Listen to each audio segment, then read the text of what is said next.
Donc, qui suis-je? Je suis un ingénieur d'État en hydraulique. Donc, avec ce diplôme-là, ça fait 4 ans, donc en 2000, enfin, non, 2015. Et depuis, j'ai fait un master à l'étranger en gestion des ressources pour nos souterraines dans le contexte du changement global. À 3 universités. Donc, j'ai fait ça à l'UNESCO IHE, à l'Université technique de Dresde en Allemagne et aussi à l'Institut supérieur technique de Lisbonne, au Portugal. Donc, et avec ça, j'ai eu dans mon parcours professionnel la chance d'occuper pas mal de positions très intéressantes qui avaient pas mal de flexibilité, qui m'ont permis, c'est-à-dire de découvrir plus sur le domaine que j'ai choisi, qui est le domaine de l'eau. Et donc voilà, c'est-à-dire j'ai travaillé en tant qu'ingénieur de ressources hydriques, puis un spécialiste ressources hydriques. Oui, j'ai commencé à ce moment-là avec l'entreprise 52 Impact BV à Rotterdam aux Pays-Bas. Oui, j'ai commencé à m'orienter vers la télédétection et les systèmes d'information géographique et je me suis retrouvé beaucoup plus capable d'exercer dans ce domaine-là que dans le domaine technique des gestion des ressources en eau. Ça ne veut pas dire que je la gestion des ressources en eau, ça veut dire juste que je me trouve plus à l'aise avec les systèmes d'information géographique. Et aussi, à la fin de cette présentation, vous allez commencer pourquoi je l'ai choisi, parce que c'est un domaine qui m'ouvre pas mal de portes vers pas mal de cas d'application. Et maintenant, j'occupe le poste de co-gérant technique à l'entreprise Geomatic Solutions et responsable des formations. Donc, je connais Geomatic Solutions. Je vais juste introduire ça de manière très brève. On est une entreprise qui offre du service dans la gestion, dans les systèmes d'information géographique open source. Donc, on travaille uniquement avec les solutions open source. On est des plaidoyeurs des solutions open source. On existe depuis 2013 et donc pour la prestation de service, mais depuis 2017, on a décidé d'exercer dans le domaine de la formation. Donc, et à ce moment-là, on a ouvert notre académie. Pourquoi on a fait ça? Parce qu'on a remarqué que les SIG sont c'est-à-dire une ressource d'outils pour trouver des solutions pertinentes en Algérie qui n'est pas exploitée. Et donc, on a décidé de nous aventurer dans ça. Donc, on exerce beaucoup plus à ce moment-là, ou bien non, en vérité, c'était notre expérience préalable, c'était beaucoup plus dans la cartographie, la télédétection et la gestion des ressources hydriques et les ressources naturelles. Mais ces derniers temps, on exerce un peu en dehors de ça. Donc, on travaille dans le domaine de l'habitat, on travaille dans le domaine de marketing. Donc, on utilise les SIG pour le marketing, etc. Donc, voilà. Nos activités, donc, comme j'ai dit, on travaille dans la prestation de services, on donne voilà, on a une académie où on donne des formations pour le développement de capacités. Et aussi, on exerce notre responsabilité sociale en étant le leader du groupe officiel QGIS en Algérie. Donc, c'est quoi? C'est un groupe, c'est une sorte d'association où on regroupe des gens qui s'intéressent à ces logiciels-là open source pour faire progresser l'utilisation du open source de ce logiciel en Algérie. Et dans notre académie, on fait pas mal de formations, c'est-à-dire dans plusieurs formats. Donc, depuis très longtemps, on essaie d'introduire le e-learning ou bien la formation en ligne en Algérie.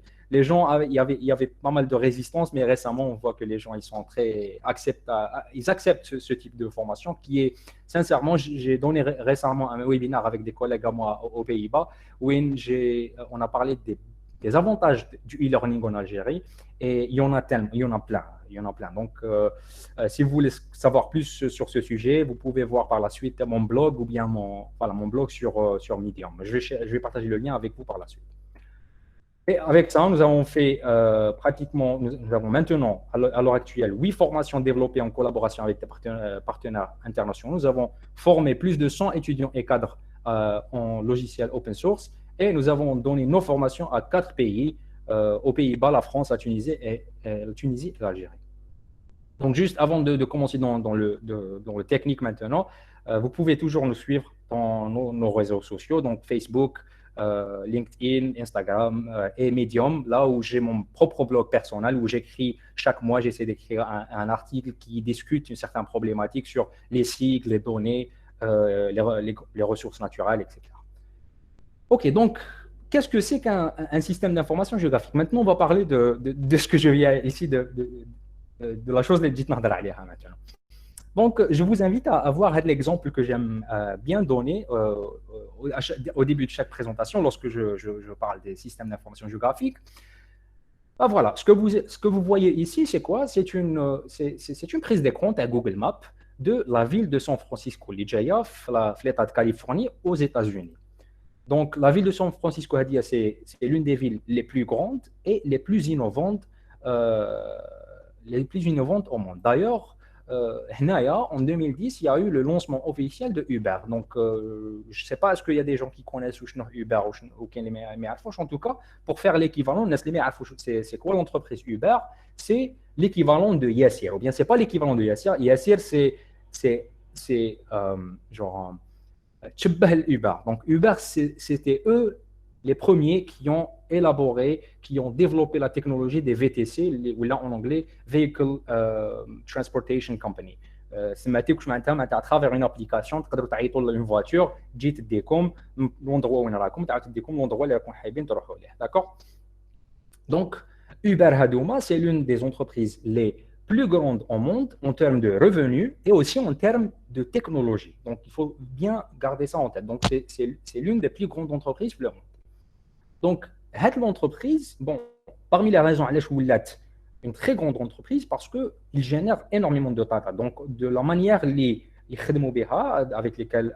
laquelle il travaille, il génère beaucoup de données.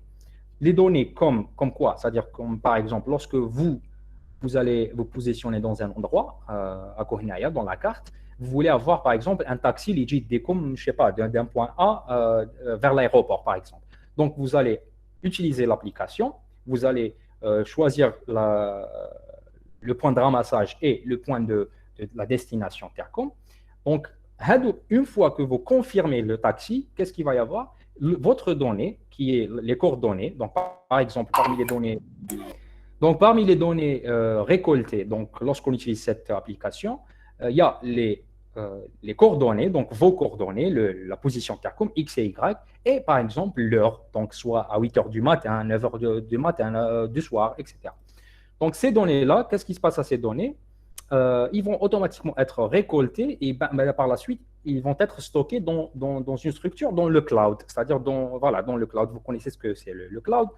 Donc, voilà. Donc, à ce moment-là, qu'est-ce que vous avez Uber les données par la suite? Ben, justement, est-ce qu'il y a la raison à ils sont devenus parmi les plus grandes entreprises existantes? C'est parce qu'ils ont basé leur innovation sur la valorisation des données générées. Donc, ils vont utiliser ces données-là, les explorer et en tirer des informations pour justement résolver quelques problèmes. Quelques problèmes. Les résolveront avec ces données-là. Donc, ce que vous remarquez ici, c'est dans la même région de San Francisco, c'est une carte qui représente la densité de points de ramassage. Et on remarque ça comment? C'est-à-dire il y a la partie où on a la couleur violet, hamqa. Ça veut dire quoi? C'est une couleur foncée. Donc ça veut dire quoi? Ça veut dire que c'est des valeurs élevées, mais une densité élevée, mais plus de demandes, donc il y a plus de gens dans ces régions-là qui cherchent, qui veulent avoir un taxi. Et là où il y a la couleur qui n'est pas sombre, donc dans le jaune, ça veut dire que les valeurs sont pas très élevées et donc il n'y a pas une grande demande. Donc automatiquement, en voyant ça, on peut remarquer qu'il y a cette région-là, dans le centre, là où il y a une très grande demande. Donc avec ça, on peut par exemple répondre à la question où mieux positionner les voitures pour satisfaire à la demande et générer plus de revenus. Et donc en faisant ça, donc c'est là où il y a beaucoup plus de demandes. Et donc à ce moment-là, si vous travaillez à Uber, donc qu'est-ce que vous pouvez faire? Vous pouvez automatiquement prendre une décision, développer une certaine stratégie pour justement toujours les voitures comme ils connaissent toujours aux alentours de cette région, c'est-à-dire vous allez automatiquement très rapidement satisfaire la demande et donc vous allez générer plus de revenus. Et donc, le système, le problème, la problématique qu'on vient de voir, elle a été résolue avec un système d'information géographique.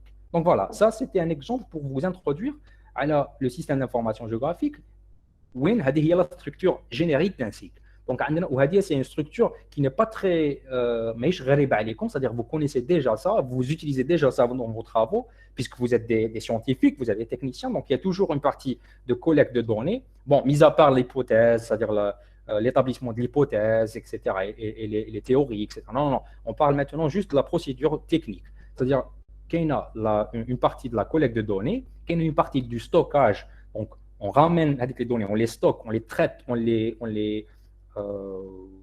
enfin, comment ça, voilà, c'est-à-dire clean. Et il y a à la fin la partie où on fait de la visualisation, on fait de l'analyse, on prend la décision. Donc, c'est ça ce que c'est un système d'information géographique, c'est tout ça. C'est ça une structure générique d'un système d'information géographique. Donc, dans cette présentation, un système d'information géographique, quelques domaines et cas d'application du SIG, et aussi la différence entre les SIG open source et propriétaires. Donc, voilà ce qu'on vient de voir. Donc, un SIG en général, c'est quoi? C'est un système pour capturer, pour stocker, pour manipuler, pour analyser, gérer et présenter tout type de données géographiques. Donc, les systèmes géographiques, les systèmes d'information géographique sont composés de deux choses. Système d'information, donc ça, c'est pas très c'est-à-dire bizarre, surtout les gens qui ont l'informatique, donc les gens qui travaillent sur l'informatique, les systèmes d'information existent depuis longtemps. C'est juste que la différence maintenant, c'est que la donnée avec laquelle on va travailler, elle est géographique, elle a des coordonnées, elle est repérée dans un système de coordonnées référencées, et donc derrière ça, il y a pas mal de théories et des méthodes d'application spécifiques à ça. C'est-à-dire, c'est ce qui fait la différence entre système d'information et système d'information géographique. Donc, un système d'information n'est pas seulement, et généralement c'est ce que les gens, ont remarqué les gens chez Arfo, un système d'information géographique, c'est juste le logiciel qu'ils utilisent sur leur ordinateur, qui le ArcGIS ou le QGIS ou le MapInfo, etc. Alors que ce n'est pas ça, on vient de le voir avec l'exemple que j'ai donné. Donc, un SIG n'est pas seulement un logiciel bureautique sur lequel que vous avez dans votre ordinateur, non, pas du tout, mais c'est tout un ensemble, c'est-à-dire d'éléments et d'axes de travail, et d'applications et de hardware, de software, donc de logiciels, de hardware, de matériel, des serveurs, etc. Donc, c'est tout ça. Donc, c'est tout ça un système d'information géographique qui est conçu justement pour essayer de résoudre un problème soit statique, soit dynamique. علاش نقول la différence bien statique ou dynamique? Parce qu'il y a pas mal de gens qui pensent qu'un SIG, il est juste, c'est-à-dire un outil juste pour fabriquer une carte. Non, c'est-à-dire une carte, c'est bien sûr, on peut fabriquer avec un SIG une carte, mais une carte telle que, c'est-à-dire avec la définition ancienne, c'est statique, ça ne bouge pas dans le temps, alors qu'avec cette structure des systèmes d'information géographique, on peut résoudre des choses, c'est-à-dire dynamiques, pour résoudre des problèmes assez complexes aussi. Donc, pourquoi on utilise des systèmes d'information géographique? Ça, je vais le donner juste d'une manière assez globale, et surtout, c'est une vue surtout qui intéresse beaucoup plus le domaine professionnel, le domaine économique. Hein, parce que je dois juste mentionner Jacques Dangermond, donc c'est le CEO de Esri, l'entreprise Esri qui est la plus connue, le leader mondial, il faut le dire aussi, quoique mais ils sont le leader mondial des services, des systèmes d'information géographique et même de logiciels de systèmes d'information géographique dans le monde. It takes a while for executives to understand that every company is a spatial company. Ça prend du temps, les chefs d'entreprise, ils font chaque entreprise est une entreprise spatiale.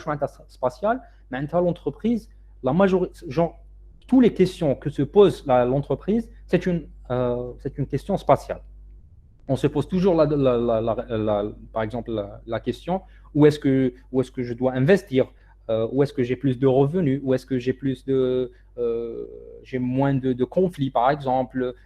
Donc, il y a toujours ces questions de positionnement. Et donc, c'est-à-dire, une fois que ces gens-là arrivent à comprendre l'avantage, ou plutôt arrivent à comprendre que leur entreprise est une entreprise spatiale, ils deviennent très excités et ils disent que je veux avoir l'avantage spatial, donc l'avantage géographique. Donc ça, c'est pour dire que les systèmes d'information géographique sont très utiles, juste à titre, c'est-à-dire juste pour votre information. Parmi les 500 entreprises les plus grandes aux États-Unis, 80%, ou non, pour dire la vérité, non, c'est les 40 premières entreprises de cette liste, c'est une entreprise spatiale. Ça, il faut le dire. Et dans cette liste de 500 entreprises les plus grandes, 80% des données générées, donc les données qui génèrent, 80% de ces données-là sont des données spatiales. Donc, ils sont géolocalisés, ils ont une localisation. Et donc, on peut exploiter tout ça avec les systèmes d'information géographique. Donc, ça, c'était, c'est-à-dire brièvement, c'est quoi un système d'information géographique. Je ne veux pas aller dans le détail, bien sûr, parce que ce n'est pas l'intérêt de cette présentation, mais je veux vous parler un tout petit peu des domaines d'application des SIG. Donc, je vous invite d'ailleurs d'aller voir l'article qui se trouve à GIS Geography. Donc, si vous allez à Google, vous tapez GIS Geography, vous tapez ce titre-là, donc 1000 GIS Applications and Uses, How GIS is Changing the World, donc comment le SIG est en train de changer le monde. Vous allez voir 1000 applications. Et 1000 applications des SIG dans tous les domaines. Et donc, on peut trouver les systèmes d'information géographique vraiment, vraiment dans tous les domaines. C'est-à-dire, la question qui doit se poser, c'est dans quel domaine les SIG ne s'appliquent pas. Parce que c'est quelque chose qui s'applique de partout. Et donc, partout, il y a des données géolocalisées. Et la géolocalisation est toujours un problème dans le quotidien interne. Donc là, voilà, je montre juste une petite, c'est-à-dire récapitulatif des choses qu'on peut faire avec les SIG.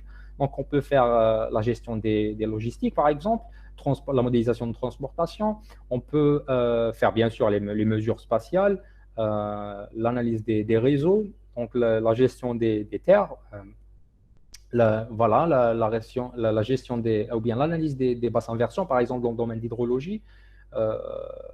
Donc, ça nous aide beaucoup dans le design, la conception de l'ingénierie, etc. Donc, il y a énormément de cas d'application des systèmes d'information géographique.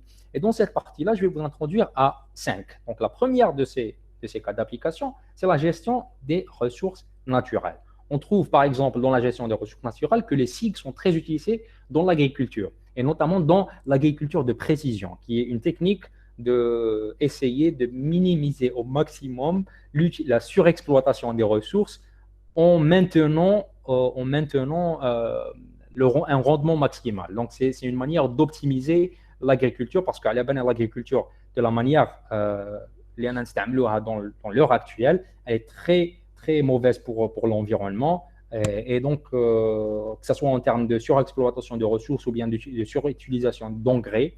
Donc, voilà, donc l'agriculture de précision, qui est un domaine en train de progresser en Europe et aux États-Unis. Donc, on focalise beaucoup plus sur les outils qu'on utilise dans ce domaine, c'est justement les SIG, les systèmes d'information géographique. On peut utiliser ça pour, par exemple, faire des études sur les effets, les impacts de désertification dans le contexte de changement climatique. On utilise ça dans, par exemple, la gestion des risques des catastrophes naturelles. Ce que vous voyez ici, c'est justement le cas de Tchernobyl, là où il y a eu l'incident, ou bien, c'est pas l'incident, c'est l'accident, la catastrophe naturelle, c'est une catastrophe naturelle, où sera le réacteur, comment appeler ça, le réacteur nucléaire, voilà, à Tchernobyl, en Ukraine, a explosé, et donc il y a eu, donc l'onde de ces radiations s'est allée sur pratiquement pas mal, une très grande partie de l'Europe, et donc avec les SIG et avec bien sûr des modèles, on a pu, c'est-à-dire déterminer les régions qui sont le plus contaminées, et donc déterminer les zones de danger voilà, justement par les SIG. On peut faire bien sûr avec les SIG des études d'impact environnemental, par exemple, avant chaque projet, par exemple. C'est-à-dire, si on veut par exemple installer un barrage, on peut faire l'étude d'impact environnemental avec les SIG. C'est une très excellente plateforme de modélisation, surtout lorsqu'on travaille dans le domaine des gestions de ressources naturelles. Et aussi, il est utilisé dans pas mal d'autres domaines qui m'a la géologie, l'hydrologie, l'hydrogéologie. Oui, par exemple, en hydrologie, parce que j'ai travaillé dans ce domaine-là, on les utilise pour, par exemple, déterminer les zones inondables, par exemple, s'il y a dans un épisode de pluviométrie. D'accord? Et aussi dans la collecte, traitement des données de la Terre, donc de l'observation du globe par la télédétection, où la NASA, elle est le leader dans ça. Et donc, il y a une base de données très importante où il y a des données d'observation de la Terre gratuites, ou dans laquelle vous pouvez télécharger les données.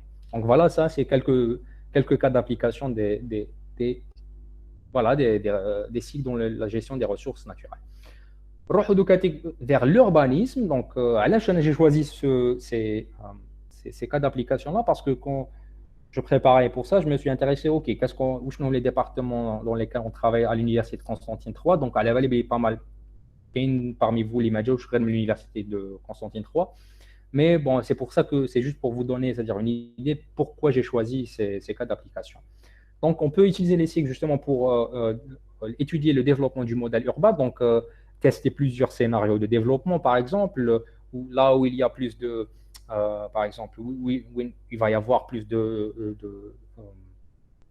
population, par exemple, dans une région urbaine, où il y aura plus de détérioration, les impacts environnementaux à cause de l'urbanisation. À titre d'exemple, par exemple, ce qui arrive à Alger, la Métija, donc la plaine de Métija qui a été excessivement urbanisée. Et donc, c'est-à-dire qu'on peut faire des études sur ça, c'est-à-dire on peut voir à partir de cet instant-là, T0 de maintenant, donc de 2020, en faisant plusieurs scénarios, on peut, c'est-à-dire modéliser comment l'urbanisation va augmenter. Et donc, on peut, c'est-à-dire essayer de prendre des décisions pour mitiguer quelques impacts de la sururbanisation, par exemple. On peut utiliser les cycles pour, par exemple, faire des études de sélection de terrain. Donc, par exemple, si vous voulez installer, disons, comment appeler ça, une décharge, voilà, une décharge, ou quel est l'endroit, le meilleur endroit pour installer cette décharge. Donc, on peut faire cette application avec des cycles. C'est quelque chose de très simple aussi que vous pouvez appliquer les cycles FEA. On peut avoir, c'est-à-dire la classification des sols avec les systèmes d'information géographique en utilisant les données de télédétection et quelques algorithmes de classification. Et en faisant ça sur une plateforme SIG, on peut déterminer justement l'occupation des sols. Ça, c'est un développement technologique très important et Mazal, il est en train de se développer. On peut utiliser ça par ce qu'on appelle la réalité augmentée pour la gestion des réseaux souterrains. Donc, ce que vous voyez ici, c'est juste, c'est-à-dire ces données-là, ce que vous voyez ici, c'est un tuyau, c'est-à-dire ces installations, c'est des canalisations souterraines qu'on arrive à voir si on a, par exemple, une tablette ou notre téléphone. C'est-à-dire, on peut avec cette technologie-là, on peut avoir, c'est-à-dire voir ça de manière, c'est-à-dire avec une réalité augmentée. Donc, on peut les voir en 3D, alors que, c'est-à-dire, ils sont souterrains. Et donc, et ça, comment on fait ça justement c'est en synchronisant notre téléphone, notre tablette avec la base de données SIG, système d'information géographique qu'on a développé au préalable. Et donc, ça permet d'aider, d'améliorer la gestion de ces réseaux sur terrain. Donc, c'est un axe de développement très prominent, Fadli Ahmad. On peut aussi, on utilise les SIG dans les smart cities et la gestion des IoT. Donc, si vous ne connaissez pas les IoT, c'est Internet of Things. Je suis certain que vous connaissez ça, mais bon, ça veut dire quoi? Ça veut dire que chaque élément dans le monde va être connecté. Donc, chaque élément physique va être connecté au réseau Internet. Et donc, cette information-là, où je m'entends n'importe quelle chose qui existe dans notre monde physique, va être géolocalisée. Et donc, le fait qu'elle est géolocalisée, la gestion de ces éléments-là doit se faire justement par quoi? Par un système d'information géographique. Donc, ça, c'est un autre cas d'application. Et à la fin, un autre cas d'application, parce que là, j'ai juste choisi les cas d'application, la gestion du trafic, par exemple, et optimisation des réseaux de transport. Hein. Donc, généralement, on fait ces trucs-là avec les systèmes d'information géographique. OK, on peut les utiliser aussi dans le e-gouvernance. Donc, c'est quoi le e-gouvernance? C'est la gouvernance, justement, un gouvernement électronique. C'est-à-dire que بعد شوية على la partie, على la paperasse, à la bureaucratie créée justement par les anciennes méthodes, par les méthodes assez archaïques. Et donc, on retrouve vers le e-gouvernance, les gouvernements, les institutions gouvernementales pour bien gérer voilà, le peuple, bien gérer les atouts qu'ils ont, bien gérer les institutions terrain. Et donc, on fait ça dans pas mal de cas d'application. Donc, par exemple, on peut utiliser les SIG pour analyser les motifs de vote, donc de manière spatiale. Bon, je sais qu'on ne fait pas ça en Algérie, on fait ça aux États-Unis. C'est quelque chose de très important. Et voilà, c'est-à-dire on peut utiliser les SIG pour justement voir quelles sont les régions, qui ont voté pour quel parti politique, et donc voir les causes derrière, ou bien les raisons qui ont mené à ce qu'on vote à le parti politique. Et donc, on peut prendre pas mal de décisions à partir de ça. On peut, par exemple, utiliser les SIG pour créer des plateformes pour l'intendance des terres et les ressources. Donc, justement, c'est-à-dire pour dire, par exemple, ou là, un système où on connaît chaque lot de terrain, à qui il appartient, est-ce qu'il y a un permis de construire, est-ce qu'il n'y a pas, dans quelle année, etc., etc., etc. Donc, on peut faire tout ça dans une plateforme de SIG. Et aussi, on peut l'utiliser dans la détection de fraude, par exemple, pour voir, par exemple, les endroits ou bien les régions d'une ville, par exemple, où il y a, par exemple, je sais, en anglais, on appelle ça tax evasion. Et donc, comment on fait ça? Ça, c'est un exemple assez intéressant. On peut déterminer ça par les images satellitaires et voir les maisons qui ont des piscines, par exemple. Donc, s'il y a une maison qui a une piscine, ça veut dire que cette personne-là, elle est riche. Et donc, on détermine à ce moment-là le nom de la personne et on voit est-ce qu'ils sont payés suffisamment de taxes ou pas. Donc, voilà. Donc, c'est un cas. Et un autre cas, c'est comment déterminer les puits clandestins. Ça, c'est un travail sur lequel j'ai travaillé dans l'entreprise 52 Impact. Et donc, voilà, c'était justement pour utiliser les images satellitaires pour déterminer les régions où il y a des puits clandestins, c'est-à-dire sans permis, c'est-à-dire des puits non déclarés, qui est un problème très, très, très important. Ça, c'est maintenant le cas les SIG et l'art et culture. Donc, il y a la partie FLESIG, il y a la partie cartographie, donc, qui est la conception des cartes. Donc, vous pouvez, c'est-à-dire voir sur Google qu'il y a pas mal de cas d'application où on mixe la conception de la carte avec l'art et à ce moment-là, on arrive à avoir quelques chefs-d'œuvre comme ça, c'est-à-dire Adouma, ils ont été développés assez un peu loin dans le temps. Mais récemment, il y a une nouvelle tendance. Il y a des t-shirts c'est-à-dire c'est-à-dire voilà, juste le réseau routier, tu as la ville où vous vivez, etc. Donc, voilà, c'est-à-dire pour la culture pop, tu as les jeunes, donc c'est assez intéressant. Mais aussi, on peut appliquer voilà, les systèmes d'information géographique dans le cas de la culture, donc dans la gestion des ressources culturelles. Et à titre d'exemple, par la création d'applications téléphoniques pour les touristes. Donc, les touristes, quand ils viennent, ils sachent là où se trouve tel ou tel endroit culturel, etc. Et il y a cette petite application qui est très intéressante. Elle ressemble à Google Maps. Mais en fait, qu'est-ce qu'elle détermine? Elle détermine c'est-à-dire l'endroit de partir du point A vers point B. Mais au lieu de choisir le plus court, plutôt voilà, la route la plus courte, le chemin le plus court, on choisit le chemin le plus beau, par exemple, le chemin le moins stressant, le chemin les fait moins de voitures, etc. Donc ça, on peut faire avec un système d'information géographique.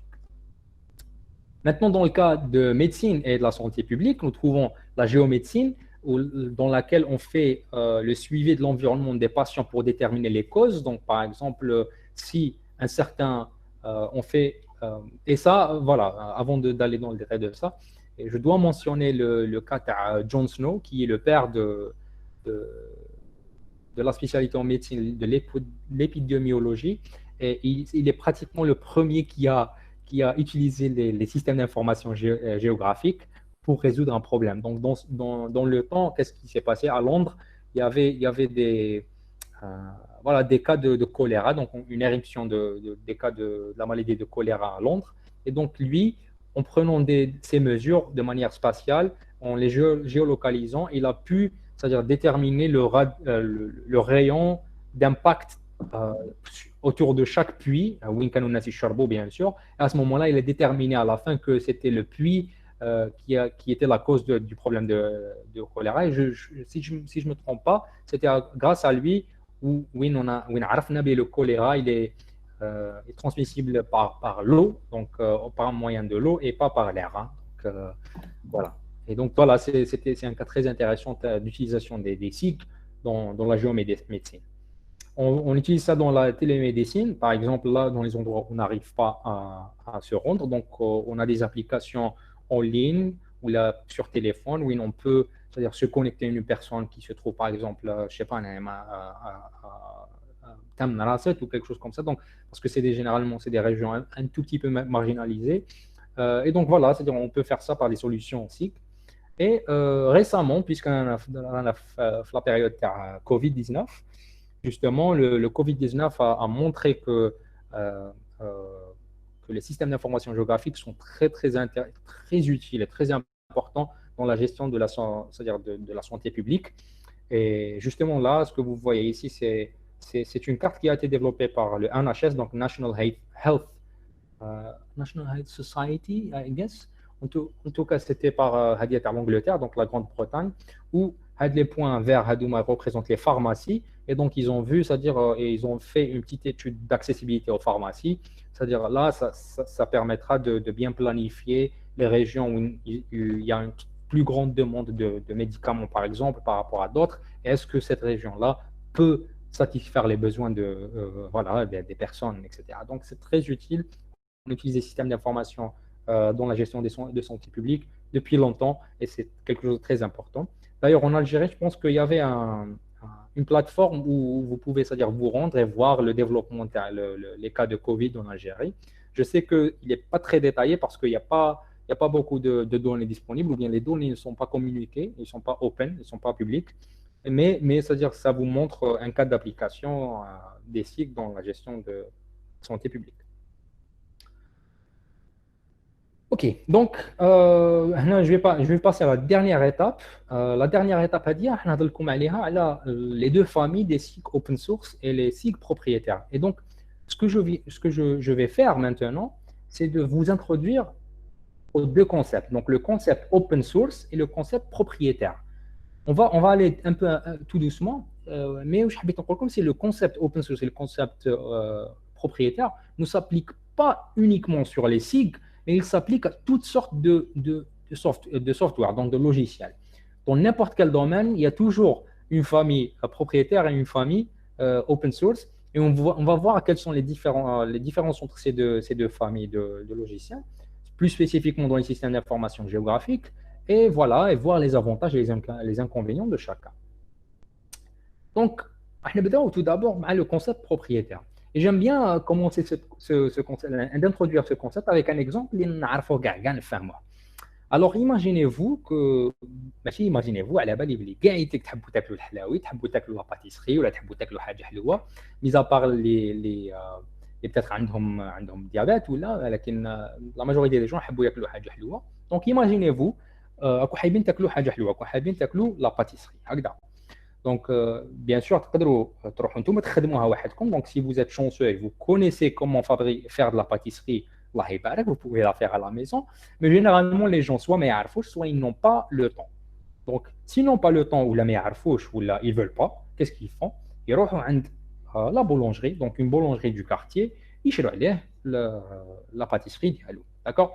Donc, ils achètent la pâtisserie, ils achètent mais malheureusement, c'est un comportement qui ne va pas s'arrêter parce que le sucre, il y a des études en médecine qui disent qu'il est addictif. Donc, il va toujours y avoir le circuit. Donc, tu vas à la boulangerie, tu as la pâtisserie, tu as un jour, 2 jours, une semaine, tu as l'envie de prendre la pâtisserie, tu vas à la boulangerie. Donc, en faisant ça, qu'est-ce qui va se passer? Vous allez être dépendant. Et dans le long terme, ça vous coûte cher. Surtout si vous allez, par exemple, chez une pâtisserie qui donne quelque chose c'est-à-dire de qualité, qui vend de la qualité. Donc, ça vous coûte très cher dans le long terme.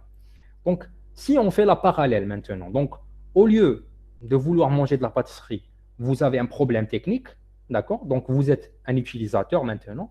Le problème technique, il vous renvoie à chercher des outils qui vous aident à résoudre un problème. Et donc, à ce moment-là, qu'est-ce que vous allez faire? Vous allez vous rendre au fournisseur de boulangerie, le fournisseur de logiciel c'est-à-dire qui est pratiquement la même chose que la boulangerie. Donc, c'est un service qui vous donne un outil, quelque chose que vous voulez. Pardon. Et donc, en faisant ça, vous trouvez l'outil, mais une fois que vous trouvez l'outil, soit l'outil, il est unique à une certaine utilisation, donc vous ne pouvez pas l'utiliser dans autre cas d'application, donc vous êtes à ce moment-là bloqué, voilà. Et autre chose aussi, c'est que le logiciel que vous allez acheter, généralement, il a ses propres formats d'utilisation.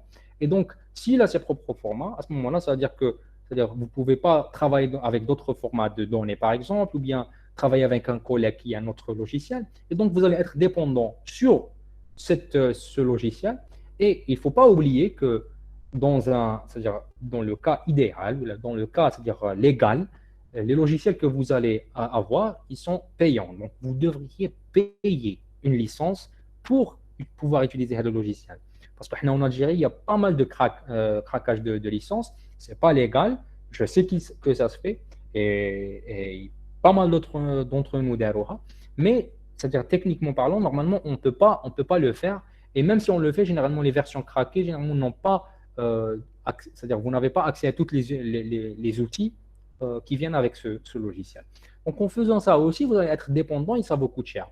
Les avantages du concept propriétaire tel que j'ai défini, tel qui est discuté, c'est que c'est vrai parce que vous demandez un service payant. Donc, il y a toujours un support commercial qui est assuré par le vendeur. Donc, il y a une garantie. Donc, il y a toujours, c'est-à-dire s'il y a un problème, vous allez partir chez le fournisseur et vous allez dire, OK, il y a un problème, réglez-moi ce problème.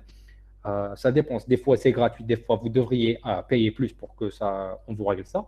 Donc, généralement, ces outils-là, ce sont des solutions sur mesure. En fait, non, en fait, je me trompe là. Ce n'est pas sur mesure. C'est des solutions Wajden, c'est qui sont prêts à utilisation avec une interface graphique facile. Et donc, ça ne nécessite pas une connaissance technique c'est-à-dire approfondie en programmation pour pouvoir utiliser ces logiciels. Donc, n'importe quel wahid peut utiliser le logiciel.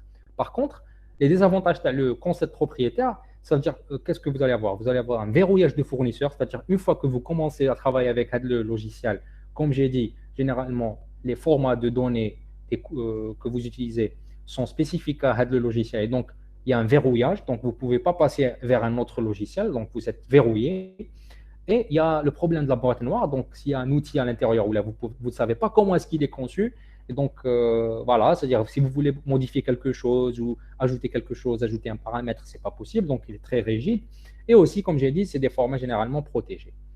Donc, voilà, on va passer maintenant vers le concept open source, qui est, on va reprendre exactement le même exemple, tu as vouloir manger de la pâtisserie. Donc, comme j'ai dit, si vous voulez manger de la pâtisserie, généralement, les ingrédients sont disponibles. Donc, mais, la majorité des gens, ils ne savent pas comment fabriquer de la pâtisserie ou là, ils n'ont pas le temps. Donc, qu'est-ce qui se passe? Il va y avoir des personnes, c'est-à-dire des pâtissiers avancés, très genre professionnels, qui m'a Saïd Darski ou là qui m'a Walid de une chaîne YouTube. Ben justement, une personne qui m'a dit, genre, ils ont le talent, donc ils vont prendre ces ingrédients, ils vont créer une recette avec ces ingrédients. Et donc, à la fin, donc, ils sont professionnels, donc ils sont pros, donc ils peuvent générer quelque chose de bien, de qualité. Ils vont publier ça, soit sous forme de livre de cuisine ou bien de chaîne de YouTube, etc. Donc, OK, donc il y a cette partie-là. Donc, les professionnels, ils ont créé le livre, ils ont communiqué leur travail. Qu'est-ce qu'il va y avoir? Il va y avoir des amateurs de cuisine, par exemple, qui mènent Thomas. Oui, on va prendre ces recettes, donc ces livres de cuisine.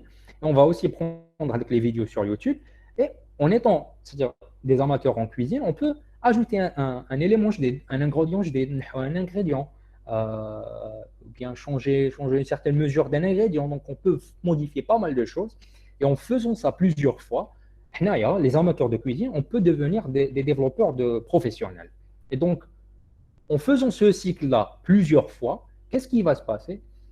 Si on travaille toujours sur la même recette, donc imaginez c'est la même recette qui a créé cette personne-là, et sur laquelle on a travaillé sur plusieurs itérations, à la fin, la recette va devenir accessible à tout le monde, va être très facile et va devenir dans le long terme dans la cuisine quotidienne. Voilà, donc la pâtisserie à on fait ça de manière très rapide, très facile, sans penser à quoi que ce soit.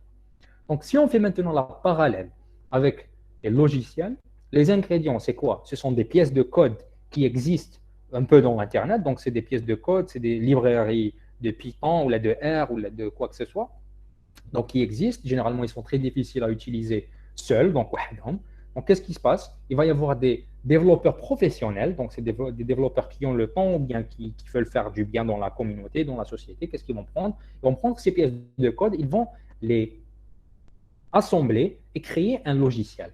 D'accord? Donc, ils vont créer des logiciels généralement séparés. Donc, un, un développeur, il va créer un logiciel wahdo, un autre développeur va créer un autre logiciel wahdo, etc. Et qu'est-ce qu'il va y avoir? Il va y avoir toujours soit des développeurs professionnels ou là, des développeurs amateurs voulant devenir développeurs. Donc, ils vont prendre ces logiciels séparés, modifier, ajouter quelque chose, bien sûr, avec des méthodes en suivant des méthodes techniques et voilà, techniques et scientifiques.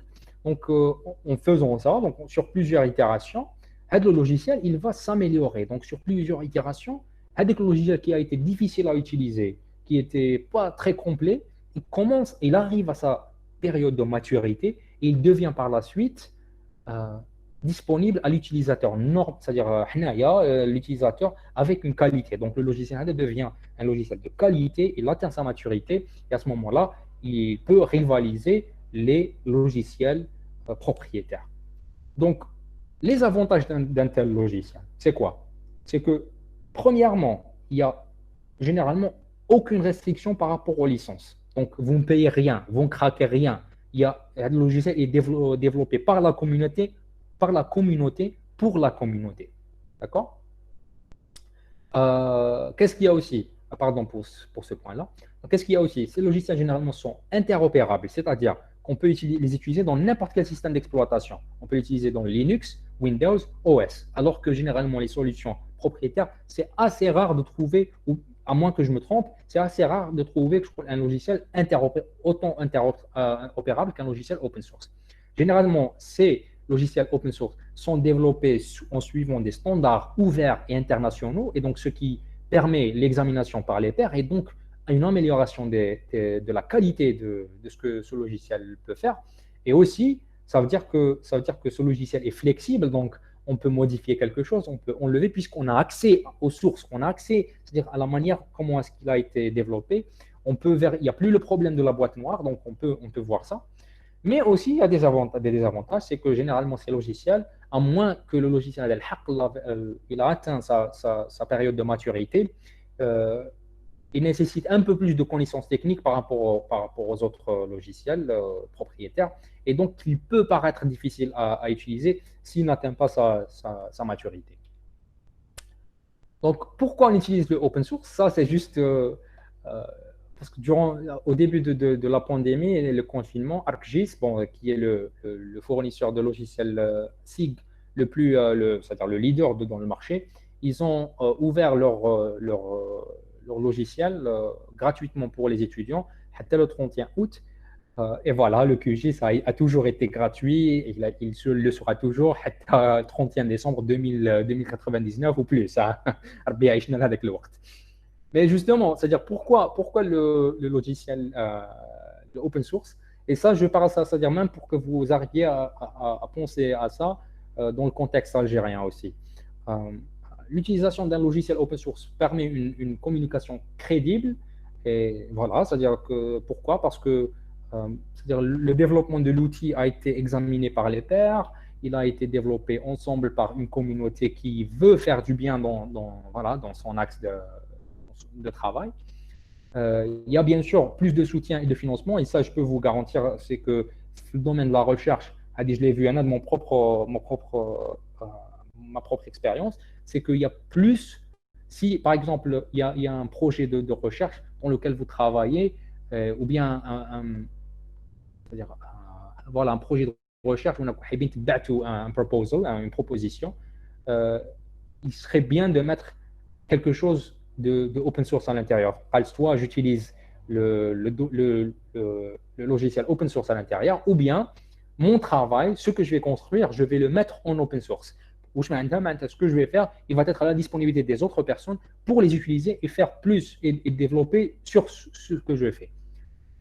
Justement, on fait ça pour réduction des duplications des efforts. Donc, au lieu, maintenant, je travaille sur quelque chose, on à la fin, on est en train de travailler sur la même chose, donc sur la même problématique. Donc, qu'est-ce qu'on fait avec le open source? Non, on le met si je fais quelque chose, je le mets, c'est-à-dire à la disponibilité de tout le monde. Quand tu veux faire travailler à la haja, tu viens et tu commences exactement où parce que tu as accès à tout ce que j'ai créé. D'accord? Donc, voilà, un autre truc, c'est que la licence étant libre d'accès, il n'y a aucun problème de craquage de celle-ci. Donc, même généralement, les petites entreprises et les individus n'ont pas cette difficulté de travailler, donc euh, de, de- un surcoût, surtout au début, parce que lorsqu'on est entrepreneur, et surtout dans le cadre, par exemple, algérien, parce que bon, je suis un entrepreneur ici en Algérie, et je vois que si j'ai pas les نعطيكم comme un exemple. Hein. Donc, Google que vous êtes qu'on est en train d'utiliser, donc Google Meet. Donc, normalement, à la fin de septembre, il va y avoir une licence. Et donc, on ne peut pas à ce moment-là faire une conférence aussi longue Google Meet. Et à ce moment-là, il serait très intéressant d'utiliser des solutions open source où on n'a pas à payer. D'ailleurs, vous trouvez par exemple Big Blue Button ou la Jitsi. Donc, c'est deux plateformes de visioconférence gratuites open source. Donc, on n'a pas à payer, à rien payer. Et donc, ça, c'est très utile pour les petites entreprises, surtout dans les pays en voie de développement. Voilà, comme j'ai dit tout à l'heure, l'innovation est accrue. Donc, il ne faut pas, c'est-à-dire réinventer la roue. C'est ça le mot. Et bien sûr, c'est-à-dire le open source peut paraître, OK, on est en train de donner l'information gratuite, oui, mais croyez-moi que, c'est-à-dire en faisant avancer l'innovation, il va y avoir plus de création d'entreprises et donc l'économie va prospérer plus. Hein. Euh, Bien sûr, il y a une plus grande responsabilité démocratique et meilleure visibilité parce que généralement, ces logiciels-là sont développés autour d'une communauté, autour d'une association qui a généralement, c'est-à-dire une structure démocratique. Et aussi, il y a une décentralisation accentuée de la connaissance. Donc, c'est pour ça que j'aime bien utiliser les open source, les pays en voie de développement, qui m'a l'Algérie. C'est-à-dire, voilà, c'est-à-dire, ça permettra de ne plus dépendre des pays en voie de développer. Et donc, on aura notre propre, c'est-à-dire, indépendance de ce qui est appelé récemment le néocolonialisme. Donc, ça permet de sortir en dehors de ça. Et voilà, c'est ça, c'était juste par rapport à l'atténuation de la domination technologique des pays développés. Donc, c'est pour ça que je vois que le open source il est beaucoup plus utile pour les pays en voie de développement. Donc, avant de finir, je ne vais pas tarder là. On trouve deux familles. Donc, il y a la famille des sigles propriétaires. Maintenant, on va parler des sigles, les systèmes d'information géographique. Donc, la famille propriétaire, vous trouvez les solutions données par l'entreprise SRI comme ArcGIS, ArcMap. Idrissi, il y a MapInfo et TerraSet. Et dans la partie, la famille SIG Open Source, on trouve QGIS, donc, qui se développe de plus en plus. On a la version 3,14. Il y a la librairie GEDAL qui est très utile, d'ailleurs, qui est même open source et même utilisée par SRI, donc le leader mondial, il dépend de cette librairie, qui est très utile aussi pour la télédétection. Le logiciel GRASS et Saga aussi, qui sont inclus dans QGIS, mais ils sont des logiciels, c'est-à-dire indépendants eux-mêmes, ils sont open source, et ils sont très utiles pour la gestion des ressources naturelles et la télédétection. Il y a la gestion des bases de données avec PostgreSQL et PostGIS. Et c'est-à-dire la partie programmation, on peut aussi l'utiliser dans les systèmes d'information géographique comme le Python et le R. Donc, que faire ensuite? Qu'est-ce que je vous suggère de faire par la suite? Donc, si vous connaissez déjà les sites, vous travaillez avec Lahibark. Sinon, si vous ne savez pas ça, premièrement, restez informé. Donc, restez informé de ce qui est en train d'être développé. Et c'est pour ça que j'apprécie exactement cette opportunité de partage où on parle du développement d'un outil qui est assez méconnu d'ailleurs, mis à part dans le domaine académique et surtout dans le domaine d'application dans l'environnement, dans la gestion des ressources naturelles seulement. Formez-vous dans de nouvelles compétences en SIG. Donc, s'il y a une formation dans votre, ou bien non, mais si. Donc, j'appelle les chefs de département, lorsqu'ils développent les programmes d'éducation, d'essayer d'inclure cet outil qui est très intéressant, très utile, ou bien, c'est-à-dire vous pouvez faire ces formations à titre personnel. Donc, il y a des formations professionnelles disponibles un peu partout en Algérie, où on active aussi. Donc, nous avons une académie qui offre ce type de formation. Appliquez le cycle dans votre recherche. N'hésitez pas, c'est quelque chose de très utile, de très apprécié dans le domaine académique, le monde académique. Et à la fin, partagez vos connaissances. N'hésitez pas, parlez-en avec d'autres personnes, discutez où sont les systèmes d'information géographique, faites votre recherche, discutez avec moi, je suis là pour répondre à vos questions. Voilà, je vous remercie Mala pour cette opportunité. Merci beaucoup. Donc, s'il vous plaît, on passe directement au débat et aux discussions. Si vous avez des questions à poser, n'hésitez pas à décrocher, à désactiver vos micros et vous pouvez poser vos questions directement à M. Moulaham. Si vous avez des questions à poser. Voilà, c'est-à-dire vous pouvez écrire exactement vos questions. Donc, j'ai une question. Oui. Sincèrement, comment peut-on évaluer la performance des logiciels open source? C'est-à-dire, vous avez évoqué dans votre communication... Justement, pour donner l'occasion à tout le monde. Allô? أنا نسمع فيك مدام جغار كملي قلتي لي comment évaluer le vous avez c'est-à-dire exposer les avantages et les inconvénients des logiciels open source et d'autres types de logiciels. C'est-à-dire comment peut-on évaluer la performance des logiciels open source? Merci pour la question, Madame Gerard. Comment les évaluer? On peut les évaluer par rapport à la tendance dans le monde. Donc, la première chose, c'est-à-dire que en remarquant que dans le monde, c'est-à-dire plus précisément en Europe, il y a une très grande tendance d'utilisation des open source dans le domaine académique, mais récemment, on commence à le voir aussi dans le domaine professionnel. Dans le domaine professionnel, on commence à faire confiance à ces logiciels. D'ailleurs, dans les universités européennes, généralement, on n'enseigne que le QGIS.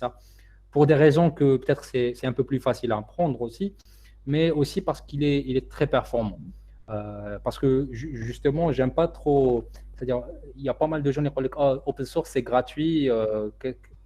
C'est-à-dire, qu'est-ce que ça me rajoute? J'aime pas trop, c'est-à-dire parler de QGIS en étant seulement gratuit, mais en étant performant.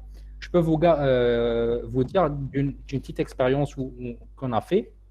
On a pris, c'est-à-dire c'est-à-dire un exercice standard de manipulation de données. Oui, on a comparé la performance de ArcGIS, par exemple, et ArcMap, donc et QGIS. Et on a vu que le QGIS, il est beaucoup plus performant, beaucoup plus rapide. Parce qu'il est, justement, parce il est directement, je pense parce il a été développé en C++, qui permet, c'est-à-dire une meilleure manipulation des mémoires, et donc ça permet que c'est très rapide. Et donc, voilà, ça c'est pour c'est-à-dire te montrer qu'un logiciel open source, il peut être beaucoup plus puissant qu'un logiciel propriétaire. Mais cela, je dois te dire que cela n'arrive pas c'est-à-dire d'un jour au lendemain. C'est-à-dire que si tu compares QGIS à 2008 ou à 2010 par rapport à ArcGIS à 2008 ou 2010, c'était incomparable. Le ArcGIS était toujours le dominant.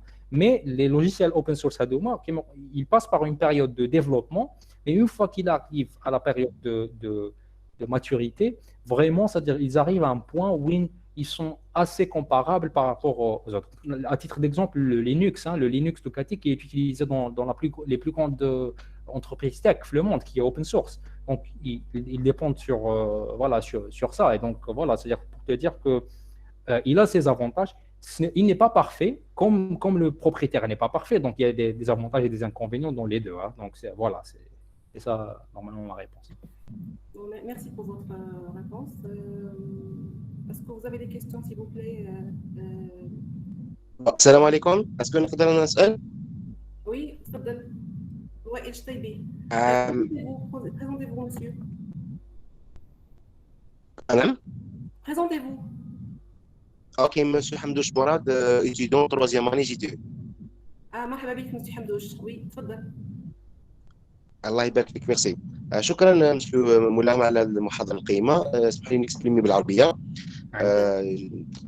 الله يبارك فيك. جوست بعض الملاحظات. الملاحظة الأولى وين تكلمتنا على شيرنوبيل في تصوري أنه ماهيش كارثة طبيعية، هي كارثة يعني اندستريال من التسرب اللي وقع في جوبونس في 85 ولا 86 في مفاعل تشيرنوبيل.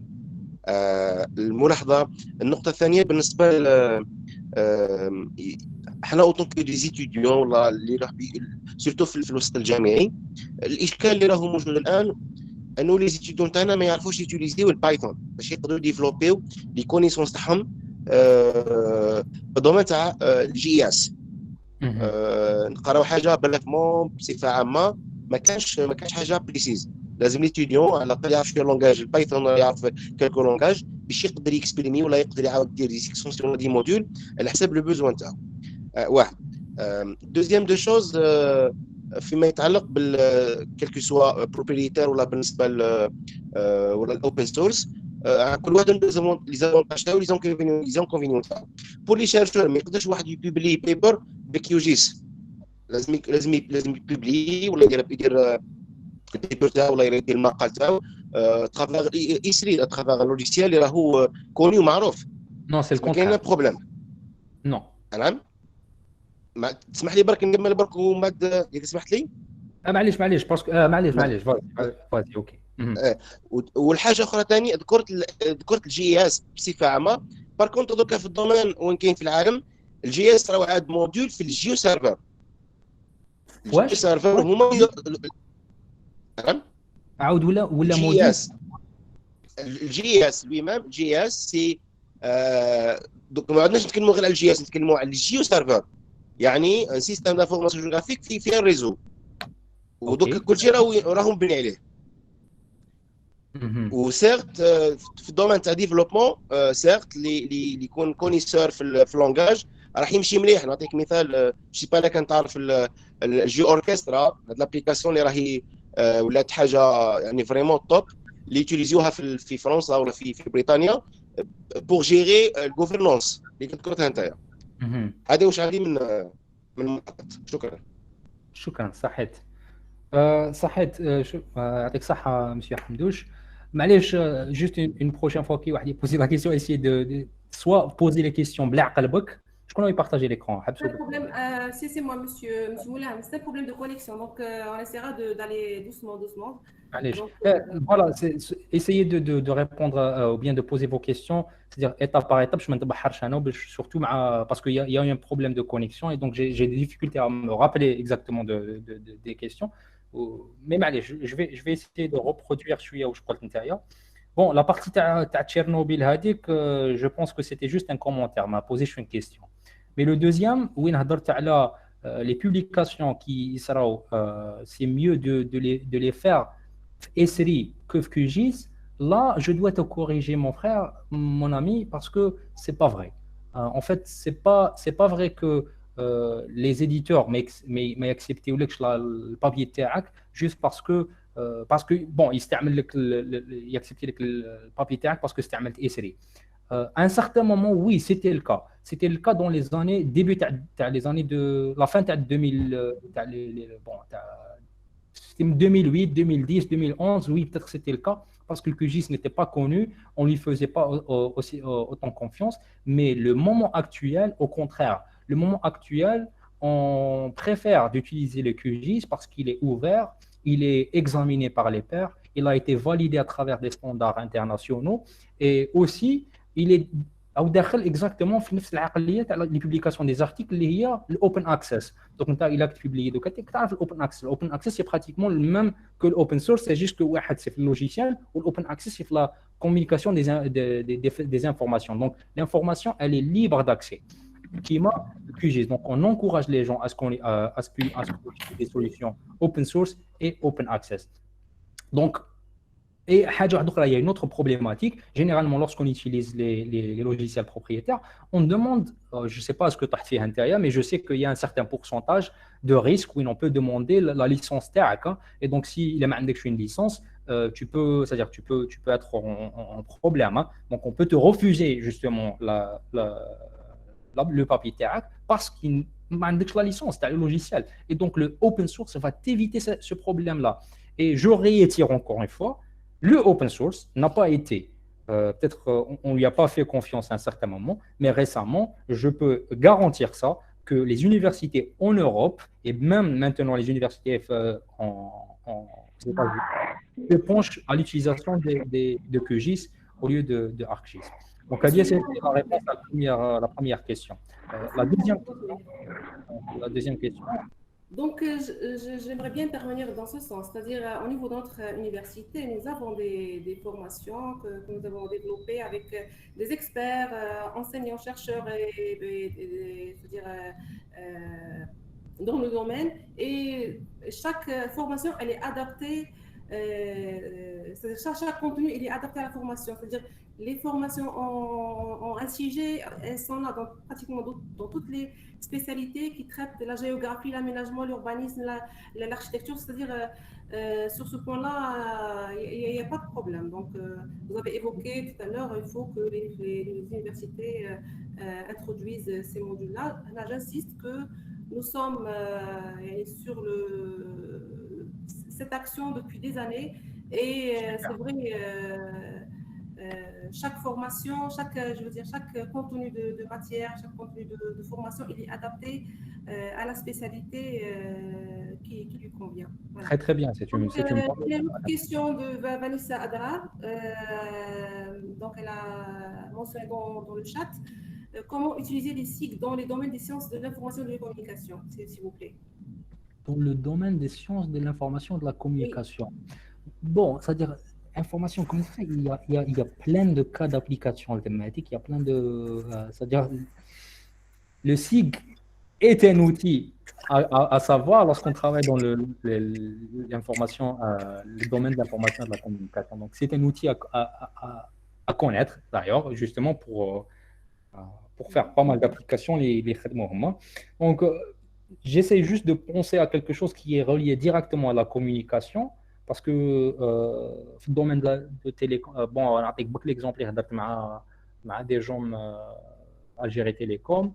On peut utiliser par exemple le SIG dans la gestion des données internes à l'entreprise. D'accord? Donc, il y a une donc, parce que Huma, généralement, il y a pas mal d'installations, ils ont énormément de réseaux, ils font pas mal d'interventions dans le terrain. Et quand j'ai parlé avec cette personne-là, la majorité de leurs données, elles sont en format papier. Et ça, c'est incroyable dans une ère digitale où il y a la donnée qui est en papier, où il y a dans un secteur où il y a une intervention très rapide dans le terrain pour régler tes problèmes et une expansion bien réfléchie, bien mûrie.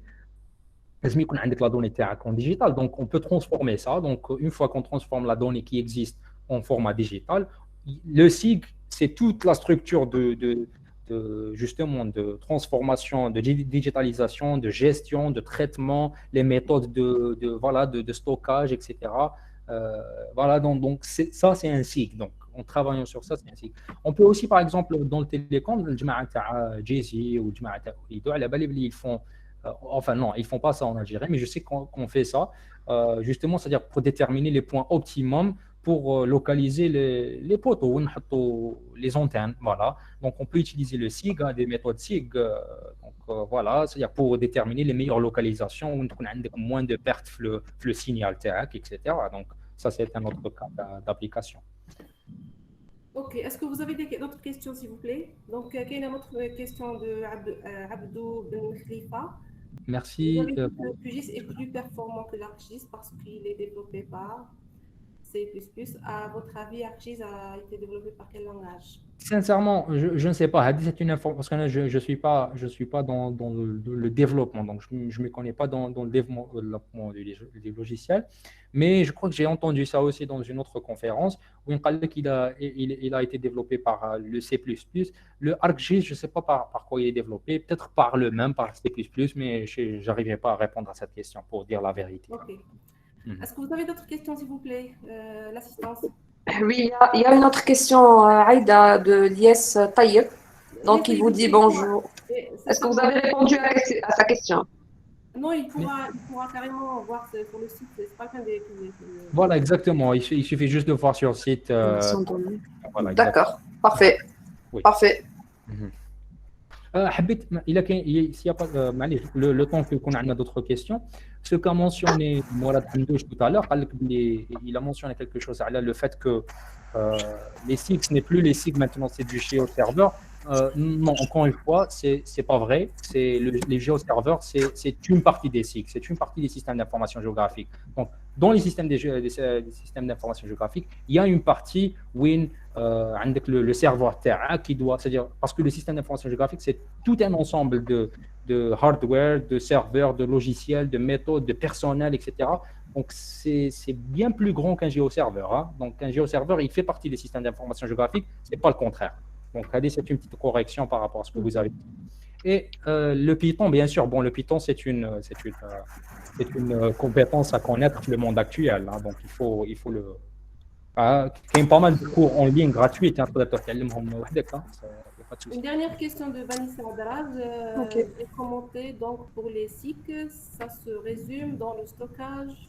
Que dites-vous? La géovisualisation. Je sais pas. Ok, bon,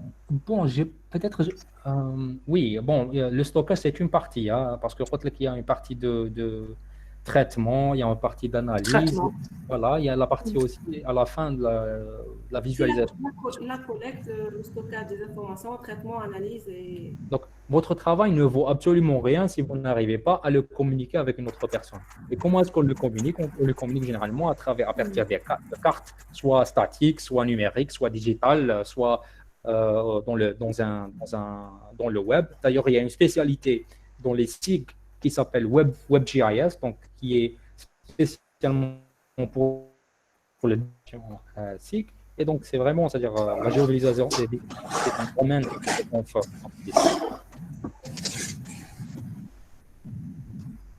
Ok. Y a-t-il d'autres questions? Donc, apparemment, il n'y a plus de questions. Donc, oui. Dernière question. Tfadal, monsieur. Tfadal. Ok, donc ma question c'est que, mis à part les SIGA, donc en général, lorsque vous travaillez dans vos établissements, est-ce que les enseignants dans le moment actuel, est-ce qu'ils commencent à faire confiance à l'open source ou là ils sont toujours c'est-à-dire des méthodes anciennes, dans des méthodes archaïques, dans les logiciels un peu archaïques, est-ce qu'ils ont une certaine résistance à ce changement-là? Oui. Donc, moi, je ne peux pas parler au nom de tous les enseignants de notre université, mais bon, ce que je peux vous dire, c'est que oui, il y a une bonne tranche de ces enseignants qui sont encore réticents pour tout ce qui est open source et tout. Donc, et voilà pourquoi on fait ce genre de webinaire. C'est justement pour sensibiliser ces enseignants-là. Donc, voilà. Super. Non, parce que c'est un problème, c'est pas un problème. C'est la situation de pas mal d'universités j'ai travaillé. Oui. Après, monsieur, monsieur Moulaham, oui, moi je vous dis parce que déjà, excusez-moi parce que j'ai un problème d'internet moi aussi. J'ai pas pu tout écouter de votre intervention, mais laissez-moi vous dire juste que moi je suis docteur en sciences de l'information et de la communication. En fait, j'ai vu la question de la doctorante Vanessa Adra qui posait la question sur l'utilisation des SIG dans le domaine des sciences humaines en général, sciences d'information en particulier. En fait, oui.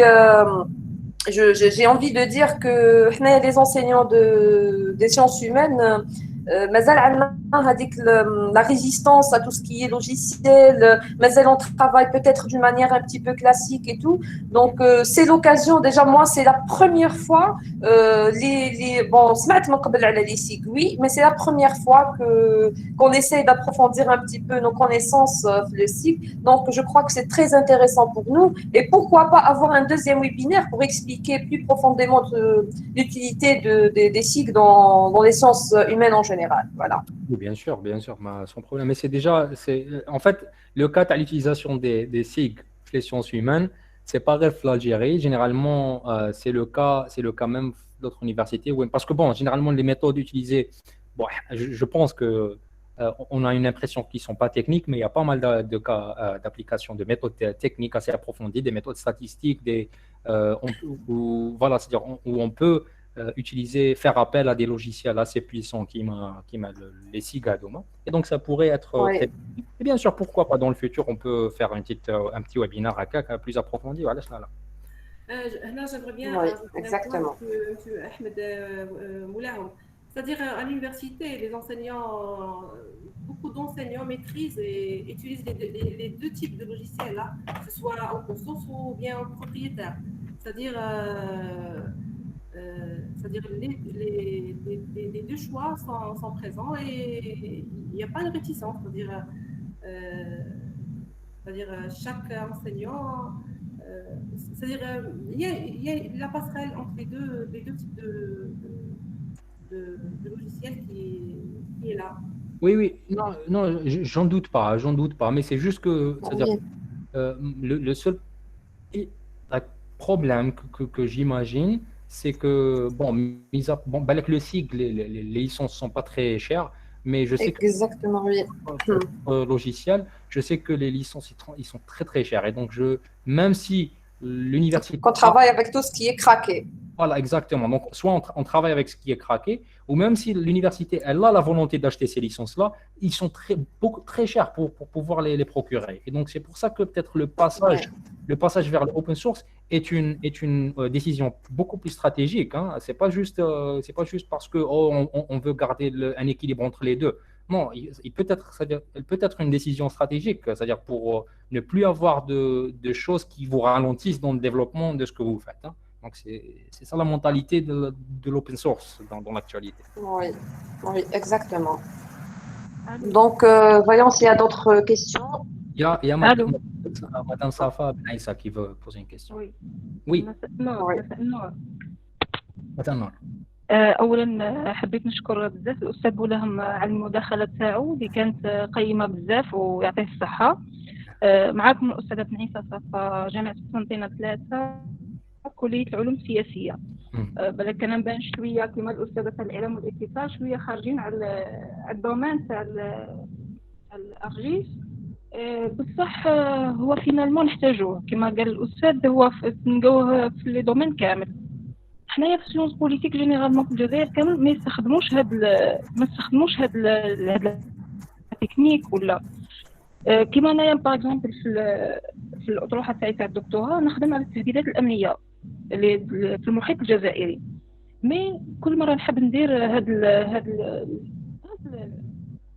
كي نحب ندير دي فورماسيون في هاد لا تكنيك يقول لك نلقى جينيرالمون غير تاع لوربانيزم تاع الاركيتكتور برك اللي يديروها. ماذا بينا حنايا انه تاع سيونس بوليتيك ولا سيونس هيومان تكون عندهم فورماسيون وحدهم شغل حنا نفهموا على بعضنا وهما يفهموا على بعضهم. هذه الحاجه الاولى. الحاجه الثانيه هاد لا تكنيك في السيونس نلقاوها غير في المؤسسه العسكريه باسكو انا رحت لتما وحبيت نهز دي دوني من تما قالوا لي ما تقدريش.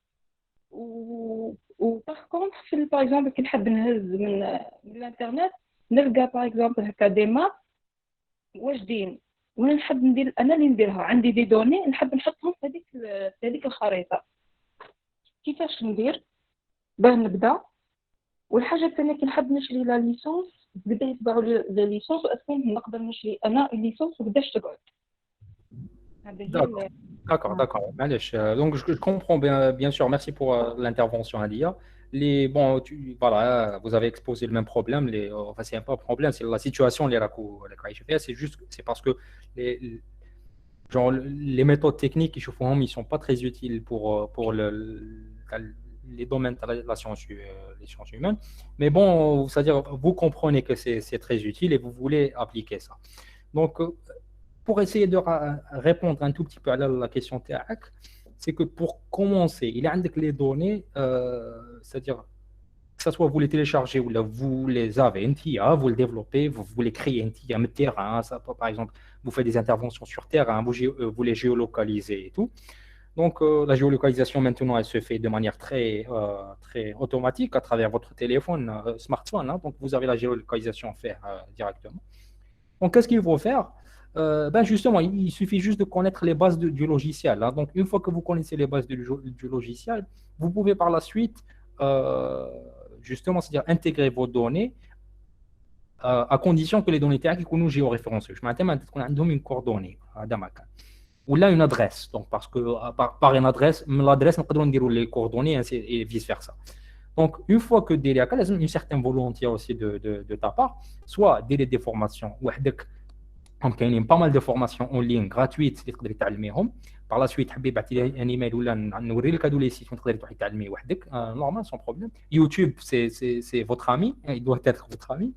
Il y a pas mal de forums où tu as des formations pareilles. Donc, une fois que tu as l'outil, voilà, à ce moment-là, il ne reste que l'application. Maintenant, vous avez posé la question, la licence, il a la licence, je te dis, c'est-à-dire, si vous voulez acheter SRI, la licence, wallahi, c'est-à-dire, ما كلاش la licence, c'est ça le but de cette intervention. C'est que des fois c'est pas très utile d'acheter une licence. C'est pas très utile de payer plein d'argent pour pouvoir faire le même, peut-être mieux, avec un logiciel qui est gratuit, qui est disponible. Le lien, je vous envoie le lien. Vous allez partir le lien, le site QGIS, et vous le téléchargez, vous l'installez, vous l'utilisez Docatic immédiatement, sans avoir à payer rien, à activer rien. Donc c'est pour ça, c'est-à-dire que lorsque vous me dites je veux avoir une licence, je te déconseille. L'apprenant doit avoir un bagage important en ce qui concerne la géographie, c'est-à-dire il y a des prérequis avant d'utiliser le logiciel. C'est-à-dire, c'est vrai, des fois, on peut télécharger facilement un logiciel et installer dans notre phone. Mais il faut voir d'abord une préparation. Une formation carrément. C'est-à-dire, il y a des prérequis avant qu'on commence qu'on pense à l'utiliser. Oui, c'est ça, oui. Oui, tout à fait. Donc, on passe directement au personnel de faculté des agricultures qui voulait intervenir et on clôture directement. Tfadlou, monsieur ou la madame. Tfadlou. Allô? Allô? Oui, marhaba, tfadal. Parfait, oui.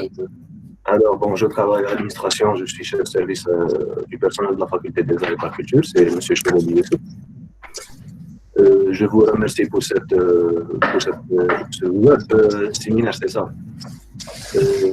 Je remercie M. Walid Tanimoula pour l'intervention. Donc, tout d'abord, je dirais, bien sur le sens de confidentialité.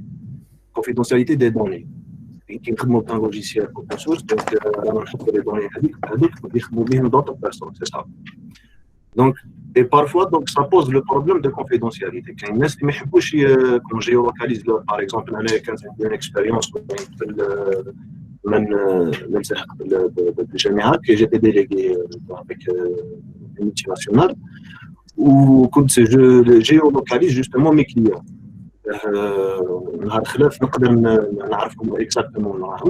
Et ça m'a posé un problème, c'est qu'elle a été justement le map, elle a été dans le PCI ou le bureau de série.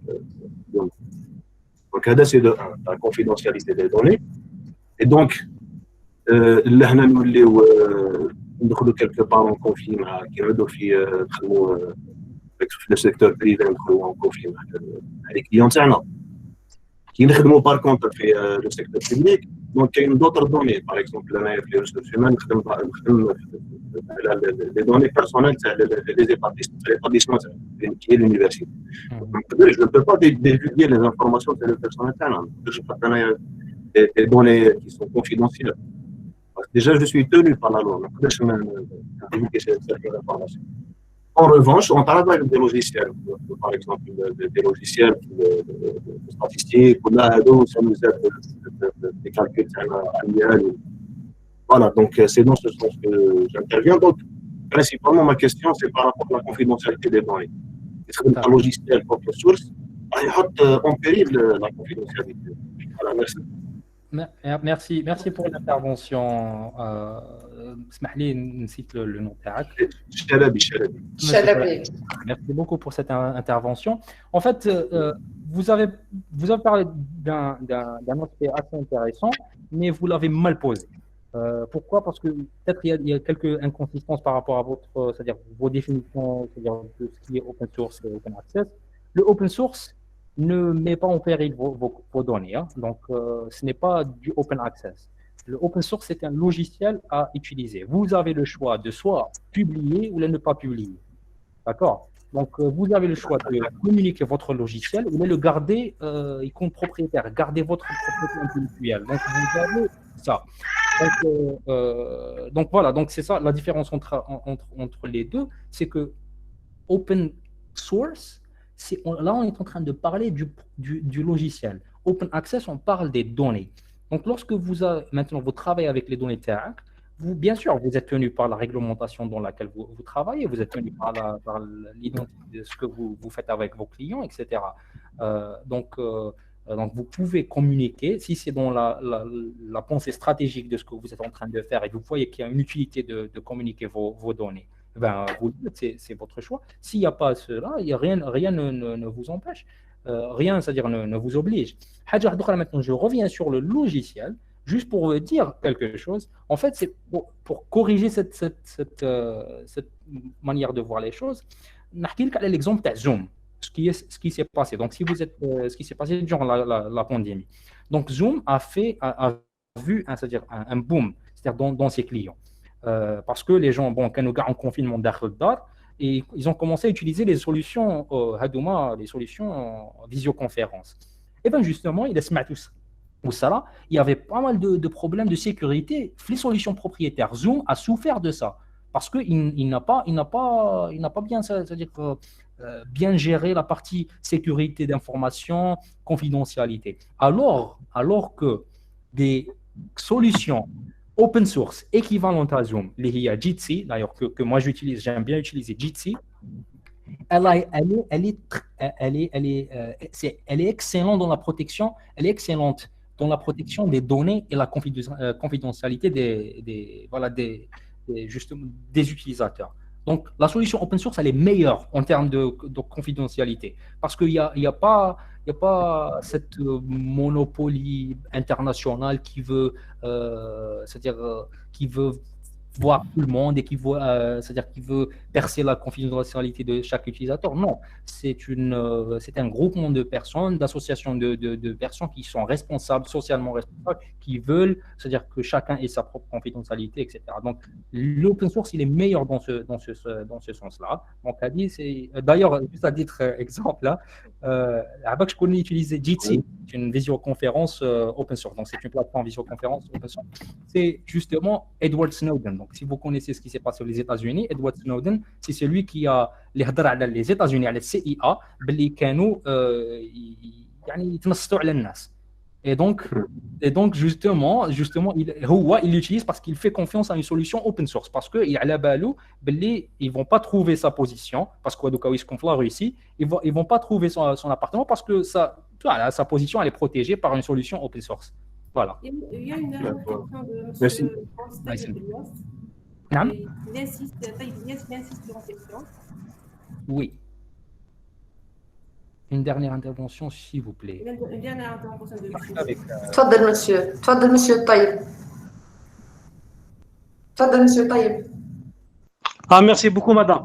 Donc, bonjour, je remercie monsieur Moulaham pour l'intervention. Je voulais juste savoir, est-ce que l'État, est-ce que vous avez été sollicité par l'État ou par des collectivités locales pour des projets? Et s'il y a des projets, quels sont ces projets? Et merci. D'accord, merci. Oui, notre travail, notre axe de travail, généralement, il est à l'État et aussi avec le privé. Hein. Donc, par exemple, à le privé, on a essayé de commencer quelques projets sur le géomarketing. Ça a abouti à un certain moment. Le confinement, il a tout arrêté.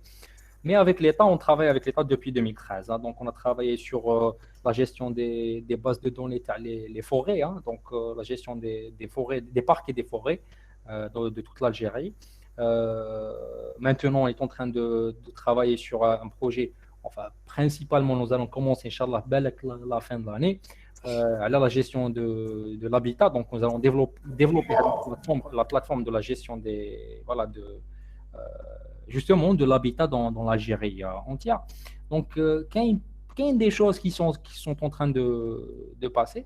Et en tout cas, avec le gouvernement, on a travaillé beaucoup plus avec le ministère de l'Environnement, le ministère des Ressources hydriques et principalement les deux, et le ministère de la Santé, donc les trois.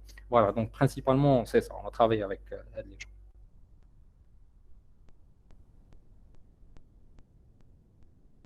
OK. On vous remercie infiniment, Monsieur Moulerham. Donc, كان معنا Monsieur Moulerham pour intervenir sur le thème des SIG. Donc, on vous remercie tous pour votre patience. C'était vraiment un débat enrichissant. يعطيكم الصحة كامل. Donc, je donne directement la parole à Madame Djrar. Voilà, merci Dr. Chouissi pour cette pour ce débat. Je remercie M. Moulerham pour son intervention et je remercie également tous les intervenants, collègues, enseignants et doctorants qui sont passés aujourd'hui dans ce webinaire. Inch'Allah, نتلاقاو une autre fois et bonne santé à tous. Merci. Merci. Merci beaucoup. Merci à vous. يعطيكم الصحة. D'accord. Merci. Merci. Allez, au revoir. السلام عليكم. صحة بخير.